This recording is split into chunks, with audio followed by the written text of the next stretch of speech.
Greetings, everyone, and welcome. It is July the 1st, 2025, 9:25 p.m. Eastern Standard Time as I'm recording this. This is breaking news. Over the last few hours, we have been hearing that the United States is going to halt some arms shipments to Ukraine, and now we have confirmation of that from multiple sources. In fact, I'm going to show you some of the sources and read to you what is being withheld from Ukraine, and it is absolutely disgusting. Thank you for being here. Thank you for sharing, liking, and commenting. But we've been expecting this over the last day or so. There's been rumors of it, especially with the war in Iran looking like we're heading to 2.0. But now it is official. The United States, the Pentagon, has halted Biden-era shipments that are still in the pipeline to come to Ukraine. There are a couple of other clues, though, that we should have paid attention to over the last couple of days. And one was the meeting with Lukashenko and Kellogg a few days ago. And tonight, now we know what came back to the United States from that meeting. Additionally, we got a hint today from Macron and his call to Vladimir Putin. Let's jump straight into this, guys. Pentagon has halted. Pentagon halting some promised munitions for Ukraine. Decision driven by the Pentagon's policy chief, Elbridge Colby, and was made after a review of Pentagon munitions stockpiles. I mean, okay, you're the stinking Pentagon. You're just reviewing and now you're figuring out you do not have enough. Of course, it's much more complex than that, ladies and gentlemen. If the United States does not know how much supply it has and we do a review, oh, we don't have enough, something's fishy about that. And you can see here on the left side there, multiple stories coming out. But I want to draw your attention to NBC's report of this and share with you what is being withheld. And it's disgusting, ladies and gentlemen. Pentagon halts weapons shipment to Ukraine amid concerns over U.S. stockpile.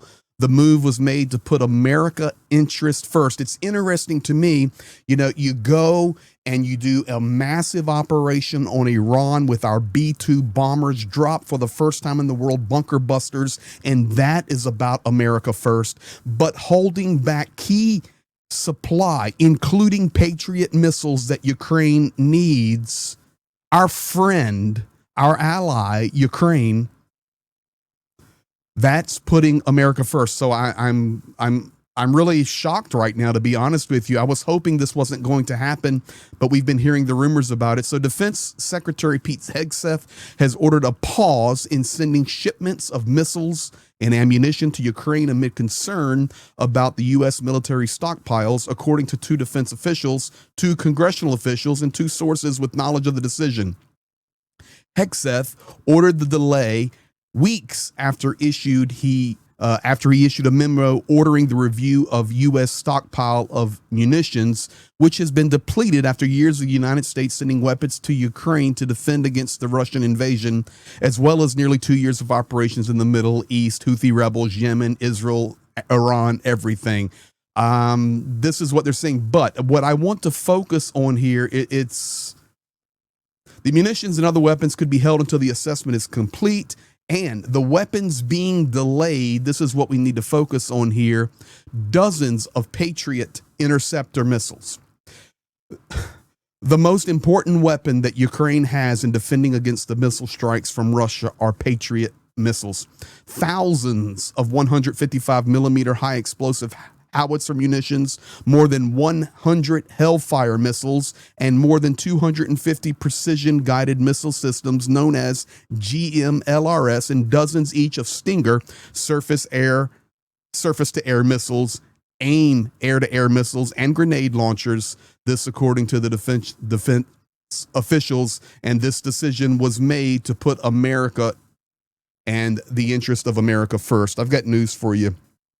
Standing with Ukraine is America first. Standing for what is right is America first. And to come out and have the audacity to make statements after we strike Iran and say that's America first, but then to hold back from Ukraine and say that is America first is absolutely ridiculous and disgusting. But we had some other clues, guys, and here it was. Remember, a few days ago, Kellogg and Lukashenko, they were meeting in Minsk, Belarus. Lukashenko has relayed Putin's position to Ukraine on Ukraine through U.S. envoy Kellogg back to the Trump administration. So they're back. They had this information from Putin that came through Lukashenko.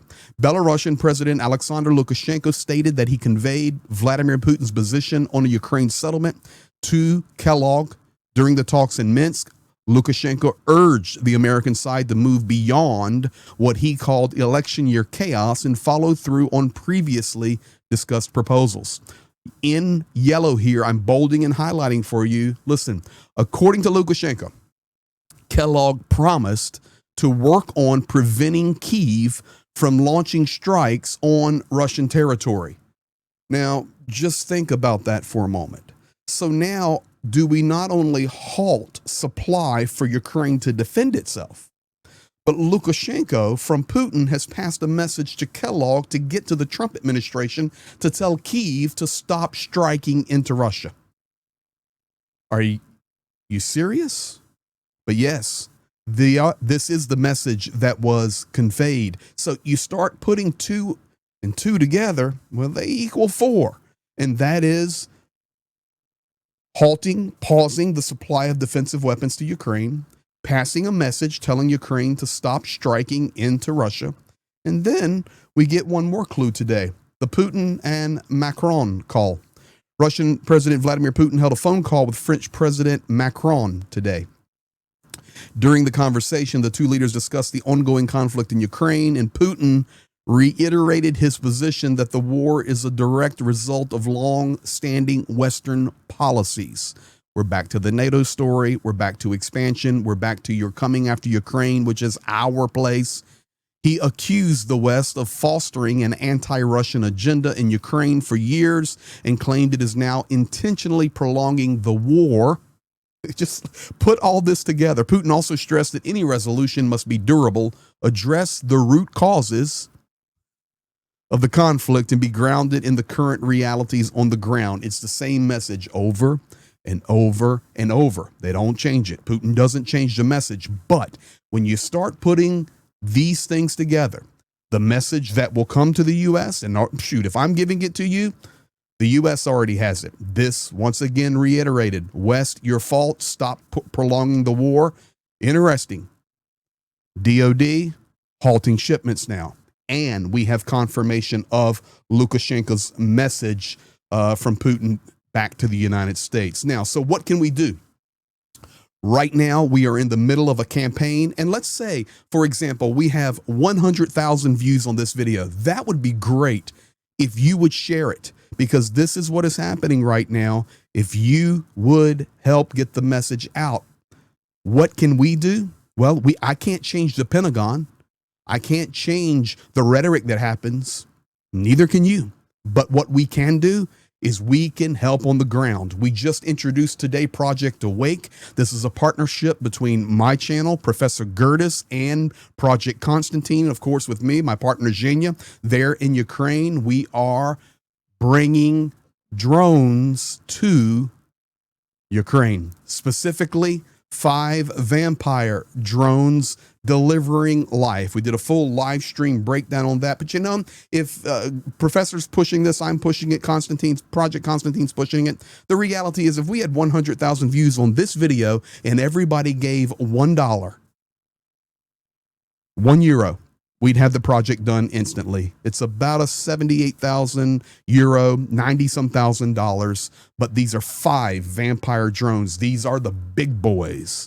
And we are honored to be able to participate and to help Ukraine with this. And yes, we'll be getting them there to the front. You'll see the people, you'll meet the people, all of the things that we always do. The link is in the description right at the top to the donor box, and we would appreciate it. And I know Ukraine will appreciate it. This is how we make a difference, especially when the Pentagon is pausing shipments to Ukraine, and we're getting crazy messages from people like Lukashenko and what is coming through Macron today. So there you have it, guys. We thank you. Thank you for helping, and thank you for caring enough about Ukraine to understand and to help us fight for victory and for truth. You guys be blessed. We'll be back at you. A lot going on right now.